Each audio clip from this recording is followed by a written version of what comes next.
Previously on Anything Goes. I mean, that's the trick, to sort of get your opinion and make it funny enough that so people don't even realize that they're learning something along the way. Well, at some point you have to examine what your opinions really are and why you're doing certain jokes, which is something that I had to reckon with because I sort of came from a tradition of confrontational comedy, of provoking audiences and creating a sort of like, you know, a challenge. Right. And then, you know, if you're an angry person and you have to decide, what are you really angry about?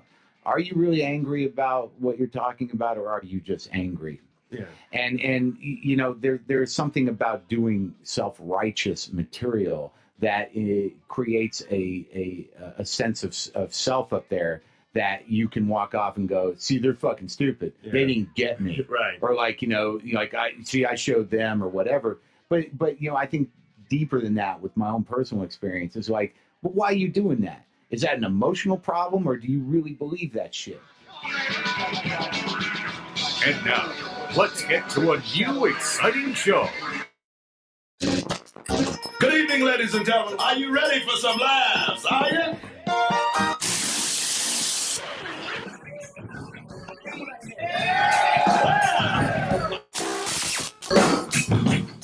Don't touch that dial. It was molested and it brings back horrible memories. This is Anything Goes with Darren Frost, How the fuck am I funny? Dave Martin, What have we got here? A fucking comedian. and Kathleen McGee. And I'll execute every motherfucking last one of you! Can you dig it?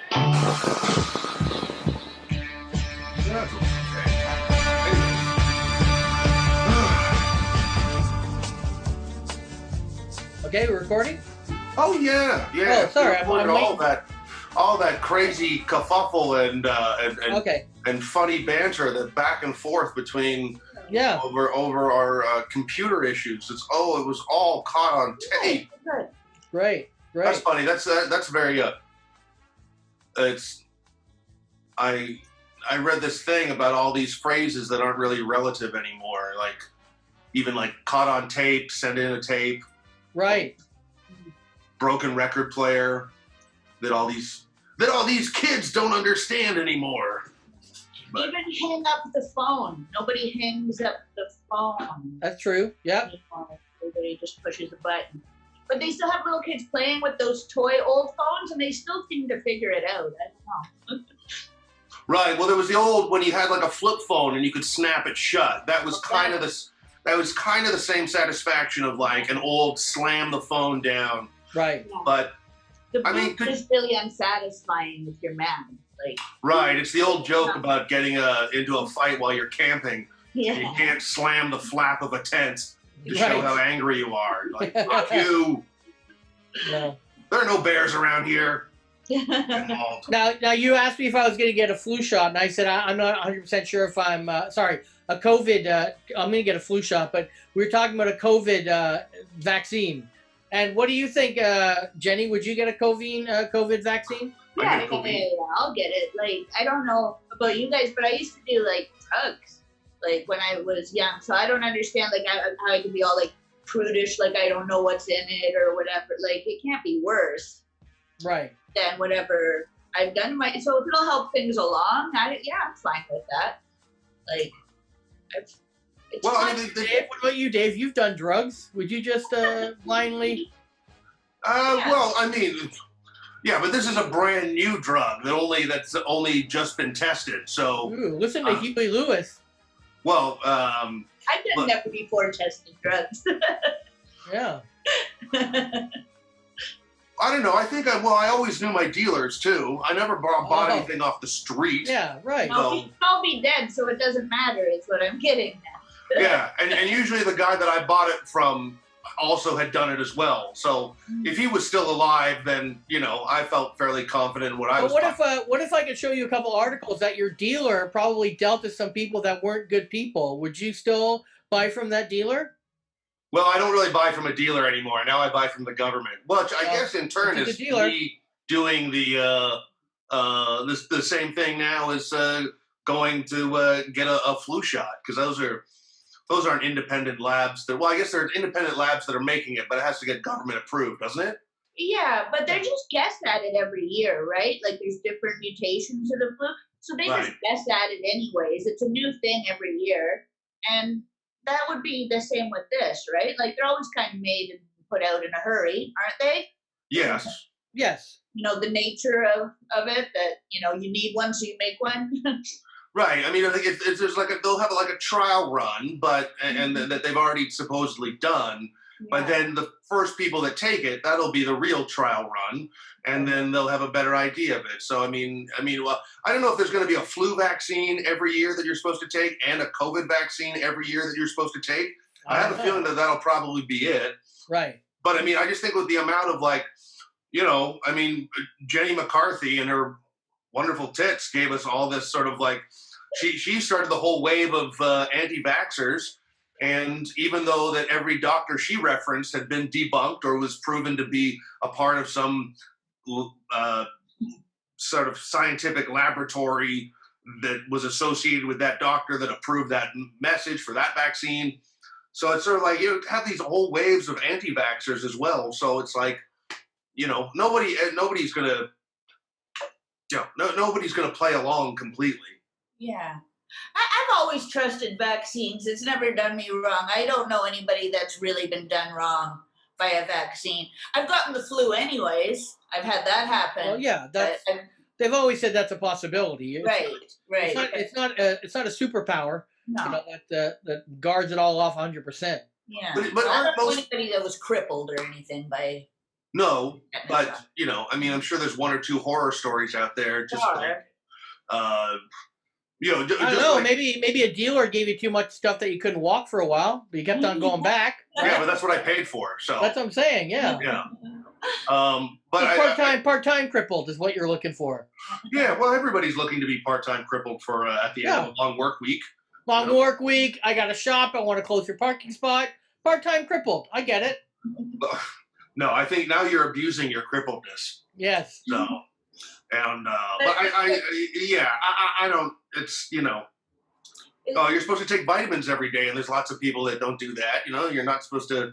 Antiperspirants are bad because they have aluminum in it, but there's still a huge section of the grocery store, not grocery store, but you know, drugstore that has those. So it's like I still do all those bad things. So I'll do this, you know, because won't it like speed this along? Isn't that what it's for, right? Like if we take it, then we won't be wearing masks for the next 3 to 5 years, or what? Or will we always be wearing masks? That still hasn't been confirmed. I don't know about that. We may still be wearing masks out in public for years to come, even if the COVID vaccine comes out, because there'll still be a portion of the population that will not get it, and then they'll be branded with a number on their arm or whatever thing they're talking about doing to separate people. But I think we're still going to be wearing masks for a few years.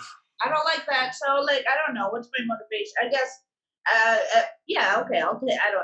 I don't have a problem taking it. I don't worry that much about COVID. I probably don't worry enough about COVID. Like, I take all the precautions. I do all the stuff. But I don't know. I think that I ran out a little earlier with the whole, like, when I realized that this was going to be the new normal, this was going to be forever. I don't know. Well, it's just, you know, like for me, my son, a classmate of his got COVID. So my son has had to self-quarantine for 14 days at the house. He had a test a week ago. He's a test later today. He was negative last week, and he'll probably be negative today. But, you know, it does suck, but it's 2 weeks. He's not, you know, yeah. I had the same thing with mine. She was only in for 3 or 4 days when somebody in her class got COVID. And I had to keep her home for 14 days right after she started. She basically had her first couple days and then she had to stay home. So yeah, it's a huge pain in the ass. But we did get tested and we were clean. And the school seems to be really keeping on top of that. I don't know. The weird thing to me is the way they projected it in the media, at least in the beginning. It's like this long thing almost touches your brain. It's the most uncomfortable thing. And then I'm sitting across from my son when he gets the test, and it was literally just a Q-tip. It looked like it maybe went up an inch into his nose. He said, I barely felt it, and we were gone in 30 seconds. Okay. That was deep for me. Yeah, I mean, the first one that I had was a bit shocking, and my eyes kind of watered a bit. But then I've had I'm going for a test today, and then I think this will be test number either 13 or 14. So it's like Dave gets around. Yeah, man. Well, every film set you have to work on, you get a test for it. So it's like, yeah. But my question is, Dave, from the very first time you got it to the last one you got it, are they maybe not going as far up? Like maybe they figured out a way that they don't need to go as far. Like I wonder.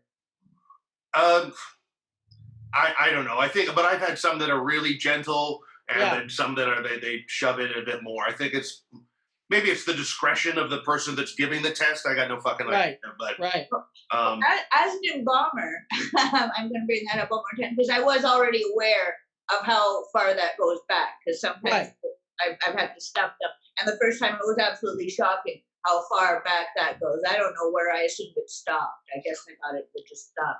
But no, that's a good passage. I didn't like the test. I didn't enjoy it. Well, I don't think you're supposed to enjoy it. But. Yeah, I don't think it's a Friday night ritual. All right. Yeah, let's get hammered and go get tested. Woo! It wasn't great for the kids, though. I was. Yeah. They got a lot better than I was. But what's funny is that they stick the thing up your nose and then they spin it around a bit and then they take it out and then if you put your mask back on, and then there's just the idea of something being shoved up your nose and sort of tickling the back of your nasal cavity, and then you sneeze because you just had something up there, and then whoever's giving you the test like spins around and looks at you like you're the fucking exorcist. I'm like, you just had a thing up my nose. Naturally, I'm gonna sneeze. That happens. Mm-hmm. So it's just sort of like, I don't know. I remember one. So for me, I've always had one nostril or one area always blocked. I've never had both clear my whole life. So at one point I had I still have sleep apnea. But when I first went and got tested, I had to go see another doctor about why that is the case. And he stood in front of me and he's talking to me. And then all of a sudden, out of nowhere, he takes his camera on a long metal kind of tube, and he shoves it in my nose all the way up, like as far, and it almost felt like it tickled my brain. And I'm literally shaking, and he's holding me, and he pulls it out, and he's like, yeah, no, you're okay. And I'm like, shouldn't you have told me first that you're going to do that? Like, it was literally like he fucking nose raped me without even saying to me, I'm going to do this to you. And my wife is in the room, and she's just shocked. Like, she's like, I can't believe what I just fucking saw. Yeah. And they didn't tell me anything. And it was the worst feeling I've had next to kidney stones. It was pretty bad. Yeah, you don't want that for a surprise. No. For a surprise. That's very intimate. That's places that you haven't been. And nobody needs to go. But usually. Like, take me to dinner, hold my hand, and then let me say I'm into it. Then you can do that.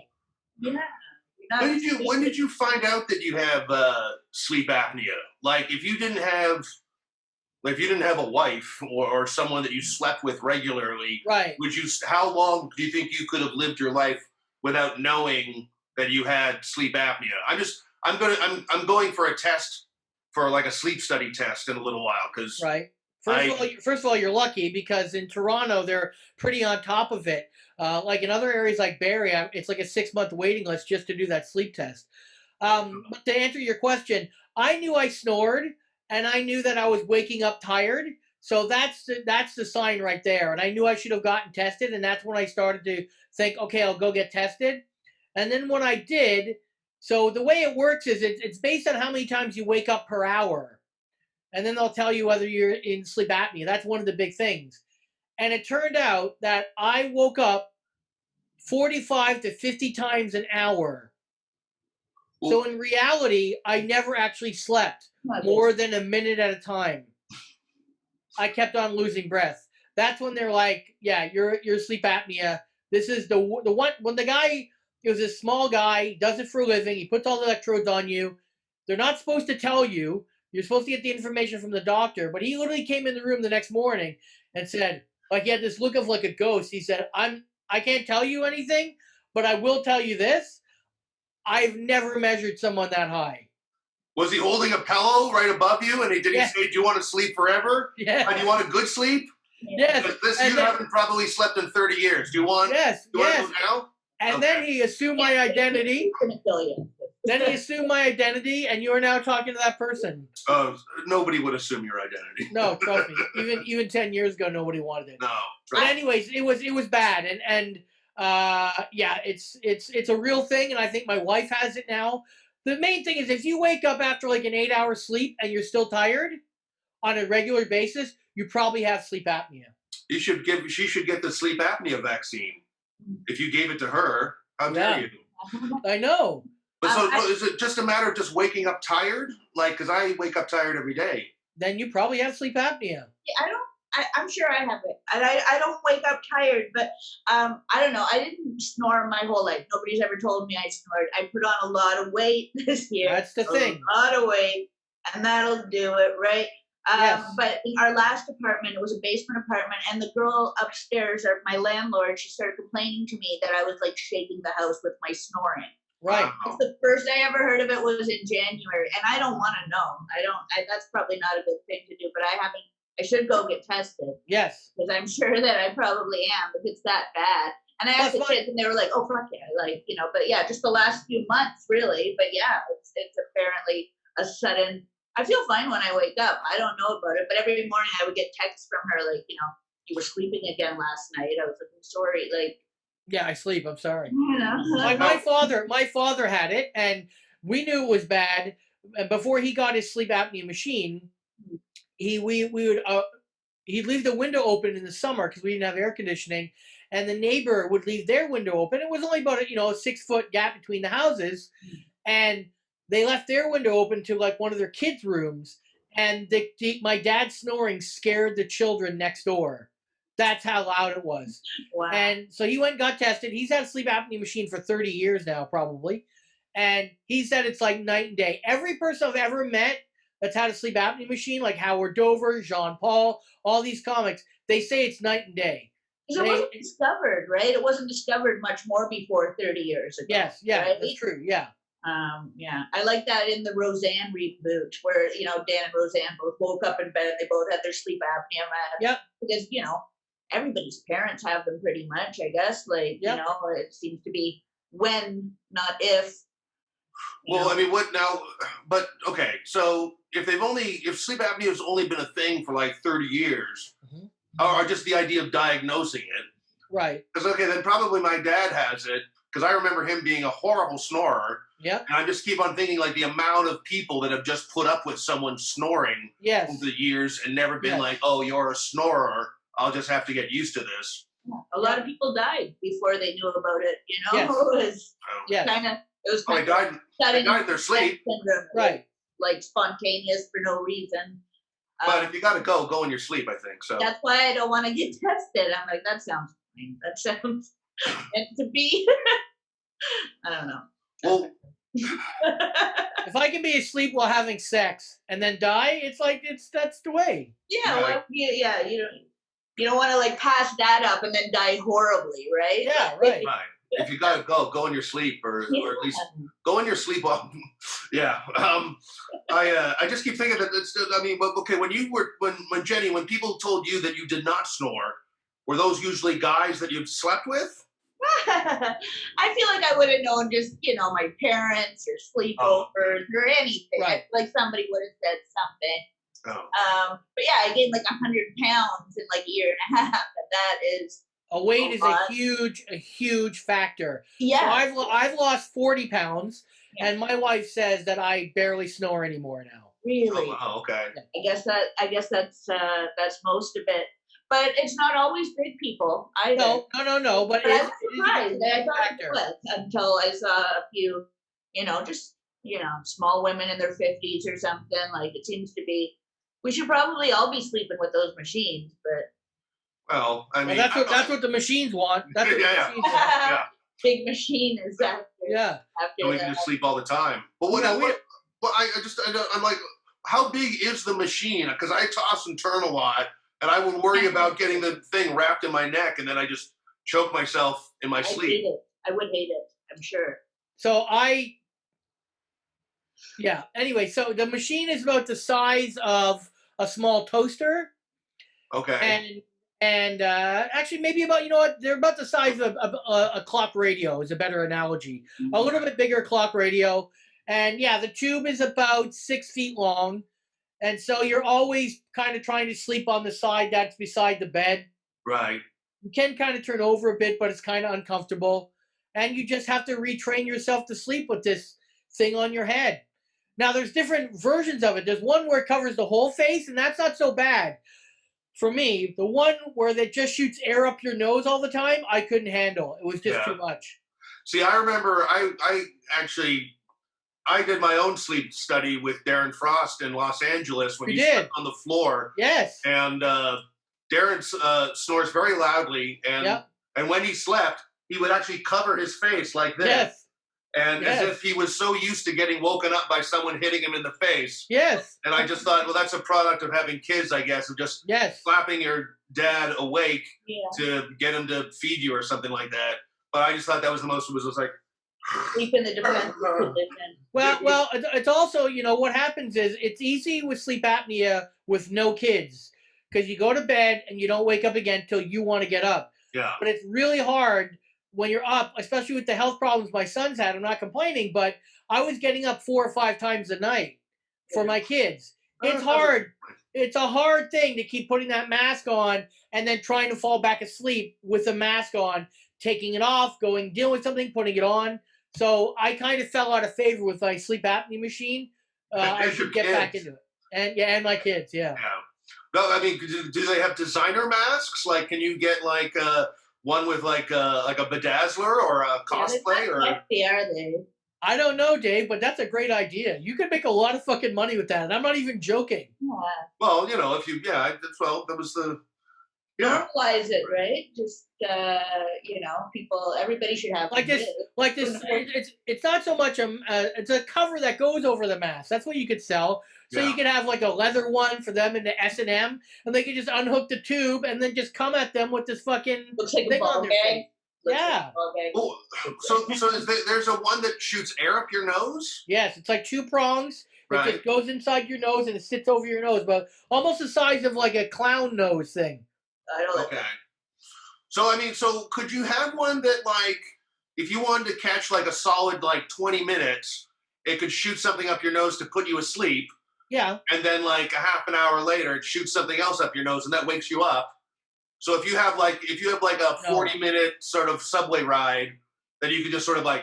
Yeah. Okay. And then you go back to work. Coke in it and just have Coke shoot up your nose. Can you do that? Yes. You can put a little cocaine in it? Coke. Smoke or Coke? Cocaine. Cocaine. Just put a little bit and just shoots it right up your nose. Boom, you're up. Just a little bit. Yeah. I don't know if that would really make me want to go back to my factory job or my job that I hate, and then I'd probably just be like, hey, let's do cocaine all day. You know, I'm not going to go to work. Who wants to do that? No. But I think there's something in there. I think there's there's something in there. It's air and your ability not to die in sleep. That's what's in there. Well, if you got to go, it's like what Kenny Rogers said in the Gambler song. Yeah. Die in your sleep. I can't directly quote Kenny Rogers, but I don't think he says that, but that's okay. I think the best thing you can hope for is to die in your sleep in the Gambler. Oh, is that what he says? Okay. Yeah, all right. something like that. I know the chorus. That's it. That's all I know. Well, yeah. My grandfather used to snore horribly, and he would do that thing, like that thing. Oh, yeah. He was eating. It was so cute. He would just do that, and he'd roll over, and he'd start again. I don't know. Grandpa, don't die. You're so cute. Exactly. I didn't know he was dying at the time, but like, I thought it was cute. The idea of snoring is your body stopping breathing and then trying to force itself to restart. That's really what snoring is. Bad. Yes. Snoring is bad. Okay. I've been told that, like, I had a girlfriend for many, many years, and she had a horrible snoring habit, and it would be literally, she would snore like an electric pencil sharpener. Like, it was just like, I was always surprised that her own snoring did not wake her up because it was so fucking loud. Yep. And then I would shove her, and then she would sort of like be quiet for a minute or two, and then go right back to it. And it was just so terrible. But I mean, I guess I like if she was drinking and then she passed out and then started snoring, I would always just try to tell myself, well, on the bright side, I know that she's still alive. But other than that, it was a pretty. That's you're a romantic at heart, Dave. That's what you are. I try to find the positive in everything, I think. Yeah. Sure. Hey, this is Christopher Titus. You are listening to Anything Goes on XM Radio. And it actually is radio and really not anything goes. But we get close.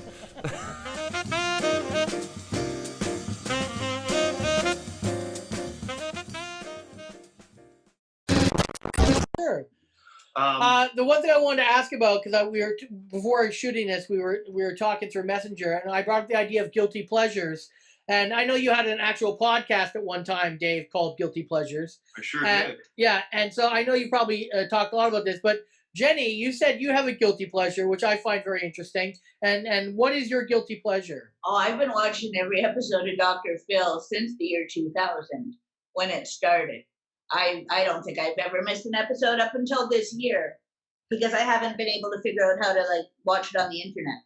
He's locked his shit up on me. So I've gone through withdrawals. It's been really hard. But I love watching Dr. Phil. And it's not so much him, it's not that I worship at the altar of Dr. He's usually right, but it's pretty easy. I like to see the trash, I guess. I like to see, dirty laundry and all that. So I used to watch Dr. Phil when I had cable. I don't have cable anymore. And what I would do is I would fold my laundry to it because it helped me get my laundry done faster. But so I did watch it for about a year and a half, 2 years on a daily basis because that's what, you got laundry, you got things to do in the house. It's background noise. And this was during the era of the Cash Me Outside when she came on. And I guess it was kind of one of her peak moments of the show. I know there's always kind of hills and valleys to the show. Sure. And I kind of just grew tiresome of how similar each episode was. It's kind of like Judge Judy.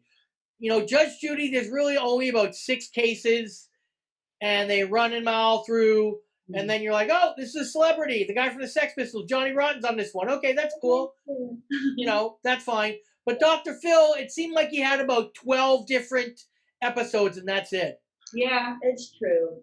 My favorite my favorite is always with Dr. Phil whenever he tries to he tries to sort of wedge in both his son's Jay's publishing company. Oh, always, yeah. And his wife Robin's line charity of work, beauty products and charity work. He's always well, first of all, my son Jay has a publishing company, and he recently put out a book that told you. And then I was just like, oh, really?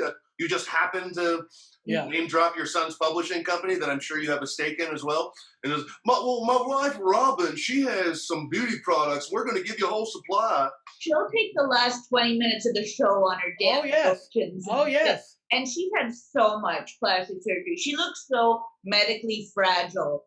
Lotion has nothing to do with the way that Robin is aging at all. No, she looks like she's in a wind tunnel all the time. Nightmare. I have a real problem with her, especially when she started taking the last third of the show to peddle her shit.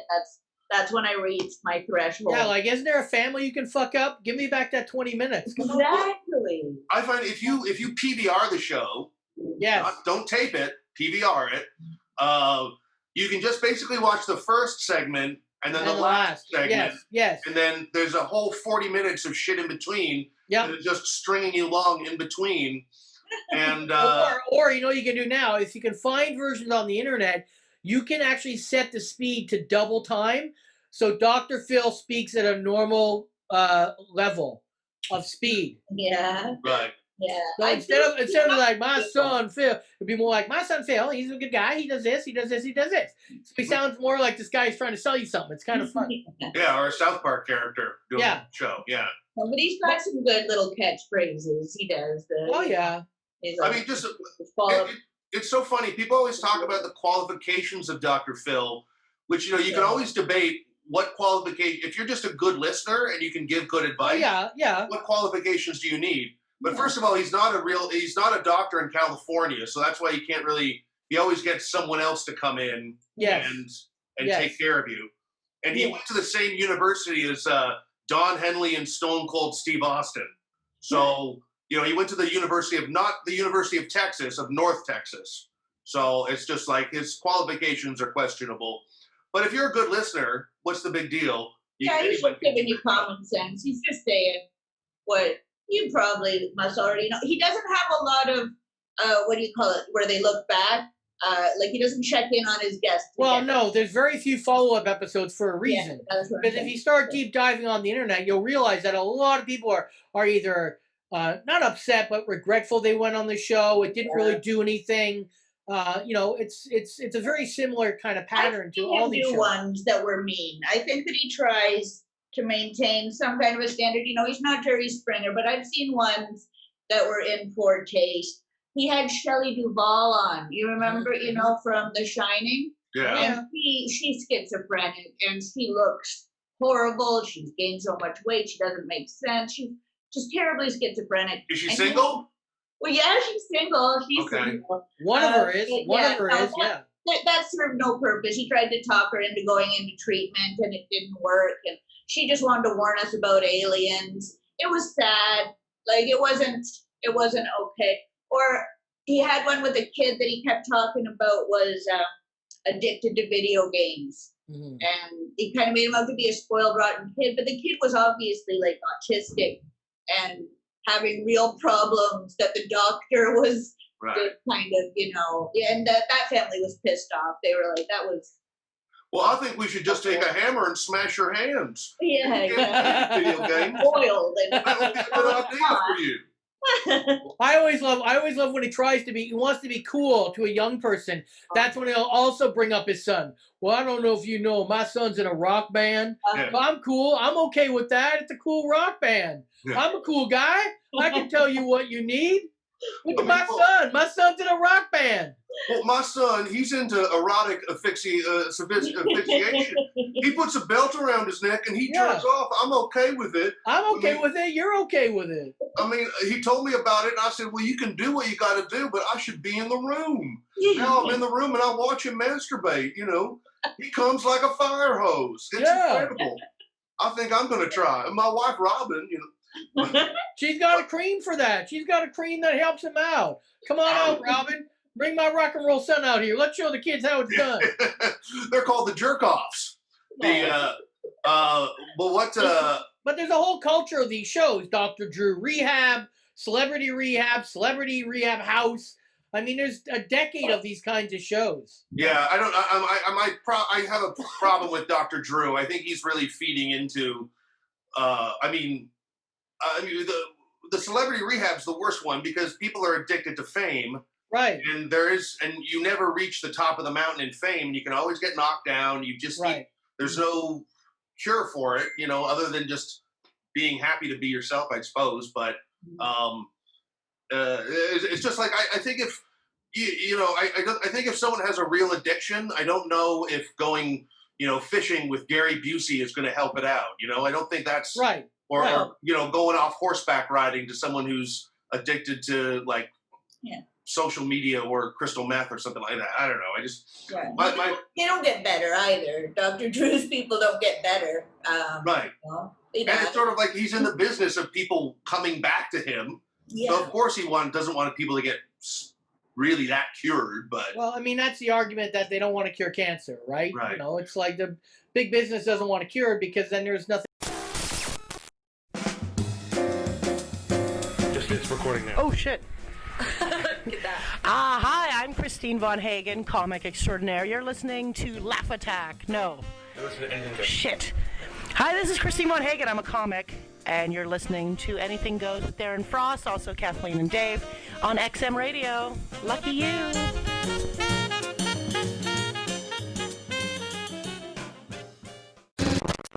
For them. My favorite Dr. Phil moment is I'll put the clip on this episode. I don't know if you've ever seen. Have you heard of bum fights? Yeah, I knew you were going to speak. Oh yeah. Yeah. So it's like bum fights was a thing in the early 2000s where these guys would just go up to homeless men and offer them $20 to like jump through a window or get into a fist fight with each other or eat a piece of glass or do some crazy shit on camera. And of course, these homeless people would need $20, and so they would do it. They would film it. And was it exploitive? Sure it was. Is Dr. Phil exploitive? Yes, it is as well. Right. But so he was going to he got the guy from Bum Fights to come on his show, and the guy from Bum Fights dressed up exactly like Dr. Phil. Like he put a suit on like Dr. Phil. He put the mustache on like Dr. Phil. And he got the hair. And like Dr. Phil, of course, he played the intro to the segment. And then Dr. Phil came out and then confronted the guy who looked exactly like him and told him to get off the stage. But it was just like a service to the homeless people. I'm turning these people into something special. I'm motivating them, inspiring them. I believe our customers are infatuated with watching our videos because there's a lot of people that are addicted to violence. They want to see homeless people doing crazy things. It's something that this world needs. For example, one guy, he was a crackhead and his teeth were bothering him, so we got him a pair of pliers and when we ripped one of his teeth out. And he just wanted a bottle of JD. There are lines that I don't cross. I don't do hardcore porn and I don't deal with death footage. We don't just sit there and give him our pocket change and say good luck. We put him to work. There was a homeless guy. We said, what would you do if he gave you some money? He said, I'd eat a raw frog. So we went to the Asian market, got a raw frog, and he ate it on the sidewalk. We paid him $20. I've made multi-millions off the Bum Fights video series. I'm not surprised at my success. It's a sick world. Stop the tape. Stop the tape. I don't want to talk to you. Why not? That's despicable. I don't want to talk to you. You can go. You can go. If you think I exploit people, every time you bring a guest on this show, you exploit them and spread whatever the problems they have to the whole world. You think that's helping them? Yeah, keep telling yourself that. You can go. You know what? Who do you think you are, huh? Bye. Come on. Huh? No, I'm not finished talking to you. Yeah, you are. No, I'm not. Yeah, you are. No, I'm not. Yeah, you are. Come on, let's go.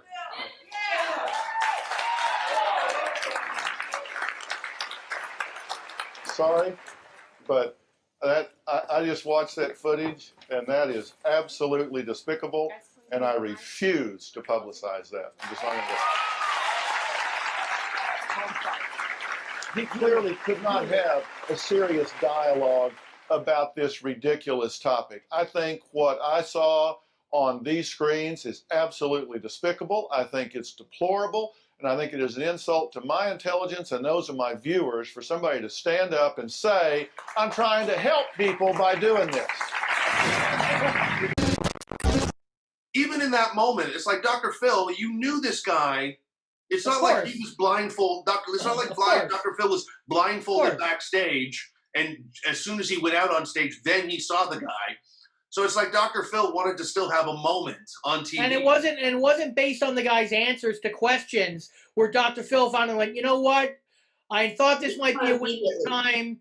This is a waste of time. You've given me nothing. You know, that's also different because Anderson Cooper did that with the Barbie girl, right? The Barbie girl was out talking. He tried, he gave her a little bit of room, and then it was a shutdown, and he just kicked her off the show. So I've seen a lot of that kicking off the show. But yeah, you're right. Dr. Phil knows exactly. If nobody told Dr. Phil he's dressed up like Dr. Phil, then someone at Dr. Phil should be fired. Well, I mean, Dr. Phil at the same time was sort of like, well, we're still going to milk this and have a moment out of it. Right. It still made it on TV. Oh, 100%. Yeah, but Dr. Phil didn't look good. Like, that guy got the best of Dr. Phil. That's the closest I've ever seen to anybody get. He doesn't need free advertising. Well, yeah. Free advertising. He didn't even, like you said, they could have squashed it. They could have never ran it. You know, soccer moms across America and Darren Frost and Jennie would not even know what Bum Fights is. Mm-hmm. You know, like they wouldn't know, but you still had to introduce it. So as far as I don't agree with Bum Fights, I would give that guy a fucking win. Oh, yeah. From a marketing standpoint, that's a fucking smart move. He absolutely won that episode of Dr. Phil, and Dr. Phil wins every other episode of Dr. Phil. It's no different than Ashley Madison. People get mad at Ashley Madison, and you can, whether you agree with it or disagree with it, that's fine. But I will tell you, those guys and gals, whoever does the marketing for them, are smart motherfuckers.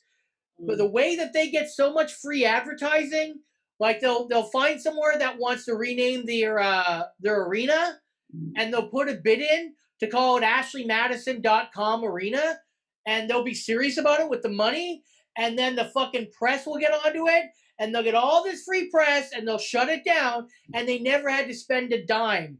But now everyone in Texas knows who Ashley Madison is and what they're offering. Right. No different than this fucking bum fights guy. But and the bum fights guy, you know, he said to Dr. Phil, you're exploiting. If I'm exploiting these people in bum fights, you're exploiting these people every day on your show for ratings. 100%. And you know, there's no follow up. And that Cash Me Outside girl, she's, as much as I think that she's like a horrible. I mean, she's a product of social media, and she's a product of television and the internet. And then she's milked this whole her appearance. Yes. And she's made a career out of it. And it's sort of like, you know, I mean, she went to that rehab place that Dr. Phil told her to go to, but then as soon as she left, she just went back to her old ways. So and got famous. Yeah. So she's rich, and she's rich, and now she, you know, the rest of her life will be either good or bad. It's up to her now. But you know, because of Dr. Phil, I think that should be the number one thing whenever brought up about Dr. Phil and what he's done. Yeah. Everyone should just say, "Cash me outside." Yeah, that's his biggest failure and his biggest success. I know. Yeah. I don't know how much success you have to put into a pot to justify Cash Me Outside. No.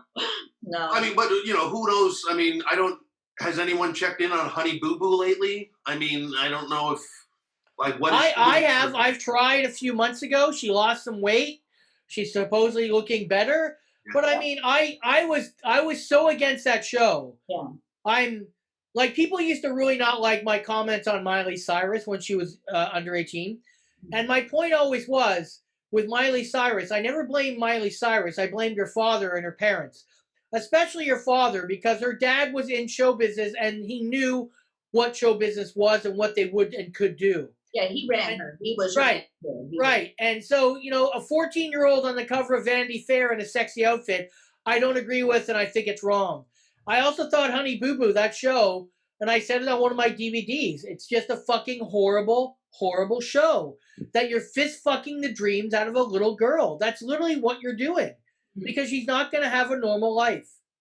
She may be wealthy, she may be famous, she will not have a normal life. No. Yeah, but come from poverty. They're Georgia backwoods, or paper shack people who wouldn't take that. If like that's a legitimate way to get out, right? As any. But you're right. She's a kid. But you know, that's just. But if you grow up in that environment, you're not going to know anything different. You're not going to know what a normal life is. Exactly. I mean, that's why I'm like, that's why I don't like child actors that grow up, because they never know what it's like to make a real friend, because they're surrounded by people that kiss their ass and depend on them for a job. So you're not going to know what it's like to actually win someone over as like a person. So or even once the exact opposite happens, Dave. They've had their ass kissed till a certain age. Right. They never had to make a real friend till a certain age. Then the fucking phone stops ringing and they've got nothing going on in their life. And now they have no social skills to make a real friend, or they're always thinking you're only my friend because I'm that person. Yeah. And that fucks them up. So there's a no-win on either side of that argument. Yeah. Well, not always whether you are or not. Like they're going to, you know, they're always going to feel like maybe, you know, he's just here because I'm the, you know, catch me outside girl. Like, it's always up to the parents. It really is. You can name a bunch of people that were child actors that grew up fine, you know, within reason. Sure. And then there'll be a ton of Dano Platos and Todd Bridges and Gary Coleman's, you know, like people whose parents weren't always there and had their best interests at heart outside of the money.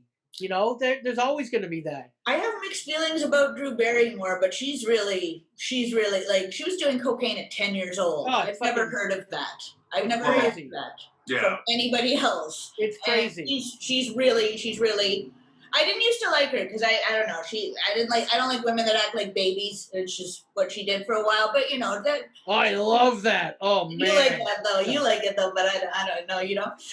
But yeah. She's grown up now. She's you know, I'll accept her now. She's put in her dues and she's made a lot of movies and. Well, I mean, yeah. No, well, I mean, she's successful at being Drew Barrymore, but if you watch her show, she is still completely in a bubble, and she's still a kind of a clueless woman. If you just sort of like the idea that it was always funny that it's like, what was that one segment on Ellen where Bill Gates was on, and she was asking Bill Gates, how much are these pizza pockets? And Bill Gates was, I don't know, $32. Yeah. And then everybody in the audience had a big laugh. And it was just sort of like, Ellen, you don't do your own shopping either. You couldn't tell me how much those fucking pizza pockets are either. So it's like, I mean, yeah, you can grow up pretty cute, clueless, but also that's also your choice if you want to grow up like that too. Yeah. So it's like, I see that, it's like, I don't know. I mean, it's like how much they can build that fame into a career later on. Yeah. I mean, I always kept on thinking that, like, what was the actual name of the Honey Boo Boo show? Like, What's Up with Honey Boo Boo? Or Here Comes Honey Boo Boo. Here Comes Honey Boo Boo. Right? I always just thought that, like, who the guy from Vivid Video was just waiting for her to turn 18, and then we could do here comes all over Honey Boo Boo. Oh no, they're gonna spell comes like that now. Well, yeah, of course I'm gonna spell cum C-U-M. But I mean, look at Teen Mom. Teen Mom on MTV was a huge show. These girls at 14, pregnant, and they're famous, and they're all at the fucking mall openings, and then it's done. And then what do you're doing porn. One of them's doing porn. Yeah, that chick, she tried to pretend that it was a sex video that got leaked. Right, but it wasn't. Was a porn that she made with a porn star for this purpose, and she got called out on that. That was a little bit fun, though. I like that. And, she's making more porn, and there's a follow-up show. What does her mom think? It's just a way of keeping shit going, to keep famous for being famous. And it was Farrah Abraham was her name. Yes. And, I mean, what's funny is that, of course, she says, oh, this was a leaked sex tape that got out there. But, I mean, even, the big famous one that we talked last week about, the Kanye West's wife, Kim Kardashian. Kim Kardashian, yeah. I mean, they've said for a long time, oh, that was a leaked sex tape. But then also it's come to the surface, too, that, like, it was Kris Jenner's idea to put the sex tape out there. And that was going to jumpstart her career, and it did. So, can you imagine your stepdad, being like, "I think that we should film you having sex"? I don't know. I think it was the two of them filmed each other having sex, and then one of them was like, "Hey, should we put this out on?" And then we'll act like, "Oh, it's a big scandal." I mean, I think the Tommy Lee one and Pamela Anderson one, I think that was genuinely stolen. Because, but then other tapes like the Kim Kardashian and so on were probably pushed out there. Screeches was really gross, right? Yes. Who's? Screech from Saved by the Bell. Dustin Diamond. Oh, I didn't see that one, but from Saved by the Bell, and what did he have, a Dirty Sanchez video or something? Yeah, and then he's claiming that's not really his cock, that it was a stunt double cock that did all the work, and it's like, you know what? And now he's complaining, so they're doing a reboot, and he's complaining he's not invited back. Well, when you write a book that supposedly had a bunch of lies that he's now admitted to, that was a ghostwriter who made some shit up, yeah, they're not going to want to fucking be with you. No. Oh, yeah, well, I mean, but he's a piece of shit anyway, so. Oh, yeah, hey, I got Screech stories. Right. He's a fucking piece of shit, all right. Yes. Did you meet him? Oh, yeah, I met him all right. Oh yeah. Yeah, he's a fucking douchebag. I don't say that about many people.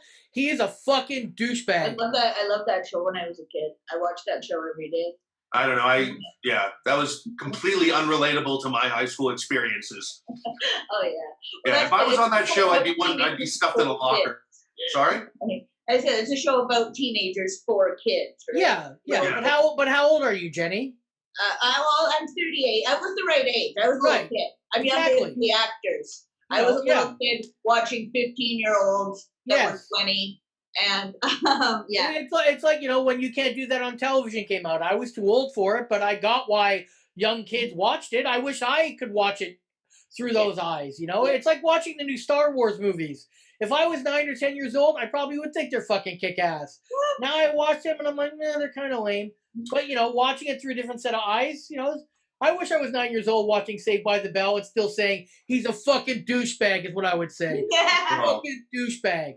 Yeah. There always was a part of me that too was sort of like, even when I did watch like a moment or two of Saved by the Bell, I was like, well, this is clearly the loser in the school. Why are they even hanging out with him? Right. It was just like, I mean, maybe I don't know. Yeah. But I never watched Degrassi growing up as a kid either.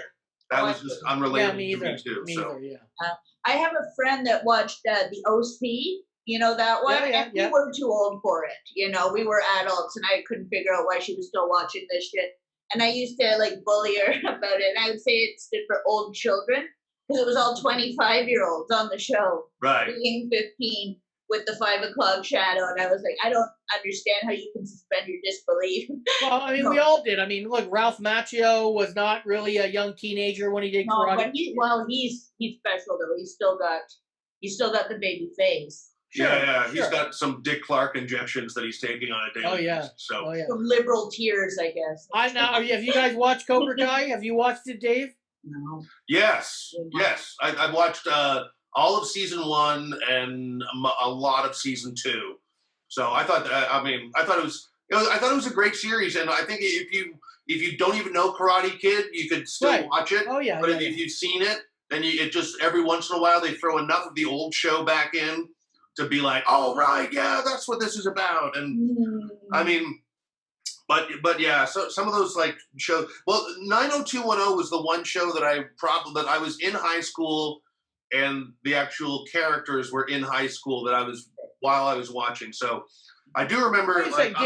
Dave, how old are you? I'm 48. I got that. But I can still play 38 on TV. I don't think I can anymore. But the only reason I asked that is because I was in university when 90210 came out. Well, you're like 2 years older than me, aren't you? Well, I'm turning 50, so that makes sense. I was just in the beginning. Okay, that makes sense. Yeah. I was 10 years younger. I was in grade 4 because I remember my grandmother saw an episode and I wasn't allowed to watch it anymore. Brenda got an abortion or something, and I was traumatized because the kids at school were watching it. And I wanted the water cooler talk. Sure. And I was at a loss because my grandmother was like, "Nope." Wow. As soon as she saw it, You went to a fancy school, water cooler at school. We didn't have water coolers. No, it was in Rexdale actually. There were no water coolers. I don't know. I just remember that show, and it was still unrelatable to me at the time. But I did kind of tune into that just because every once in a while they would have a pool party scene, and that was enough for me.